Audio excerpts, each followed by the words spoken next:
Long ago, in a time before memory, there was a great elephant king who lived in a golden cave near a sacred lake. He was no ordinary elephant. His skin shone like gold, his tusks were as bright as lightning, and his eyes burned like fire. His body was so huge that it stretched across mountains, and his trunk was as long as 58 peaks. He was the ruler of 80,000 elephants, and his power was unmatched.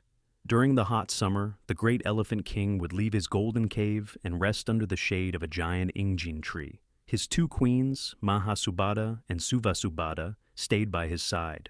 One day as he shook the tree, golden flowers fell from its branches. The petals covered Mahasubada like a beautiful golden cloak, but Suvasubada was only left with dry leaves and twigs. A sharp pain filled her heart. She had always been the king's second choice, and now the tree itself had shamed her. Another day, the king swam in the sacred lake. He plucked the finest lotus flower and placed it gently in Mahasubada's trunk. He did not notice Suvasubada's jealous gaze or the storm rising in her heart.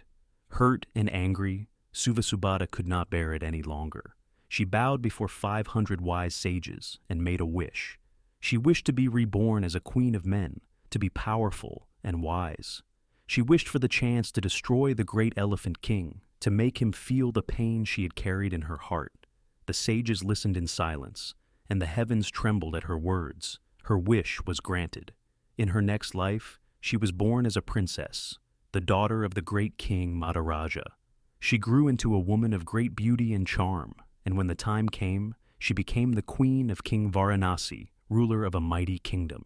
She had everything, power, riches, and wisdom, but something inside her heart remained restless, a whisper from a past life that she did not understand. One night, as the moon shone through her window, the whisper became a voice. It reminded her of the golden elephant, the falling petals, and the sharp sting of jealousy. And in that moment, she remembered everything. Her heart burned with the same fire that had lived in her past self. She knew what she had to do. She called upon the best hunter in the kingdom, a man named Sonutara. She commanded him to find the celestial elephant and bring back his mighty tusks. If the elephant resisted, the hunter was to kill him. Sonutara, knowing the power of the queen, obeyed without question. He took his sharpest arrows, dipped them in deadly poison, and set off on his journey. For 7 years, 7 months, and 7 days, he traveled through forests, mountains, and rivers. Then, at last, he found the golden elephant, standing tall and proud near the sacred lake. The hunter knew he could not defeat such a powerful being in a fair fight, so he dug a deep pit in the elephant's path and hid in the shadows with his poisoned arrows. When the moment was right, he shot. The arrow pierced deep into the elephant's flesh. A mighty roar shook the land, and the sky itself seemed to darken in sorrow. The other elephants ran in panic, searching for the unseen enemy, but the great king did not move. His red eyes locked onto the hunter, filled not with anger, but with sadness. "Who sent you?" he asked, his voice deep and calm. When Sonatara spoke the queen's name, the elephant did not curse her. He did not weep.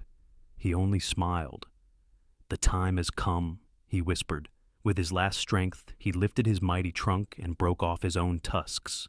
Blood ran like rivers, but he did not falter. He placed the tusks before the hunter. "Take them," he said, "and return quickly. Tell her what has been done. May she find peace at last." The hunter returned to the queen and placed the tusks at her feet. She stared at them, silent and still. Then she heard the hunter's words.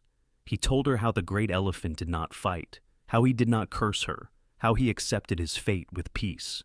Something inside her broke. For years she had held on to her anger, her thirst for revenge.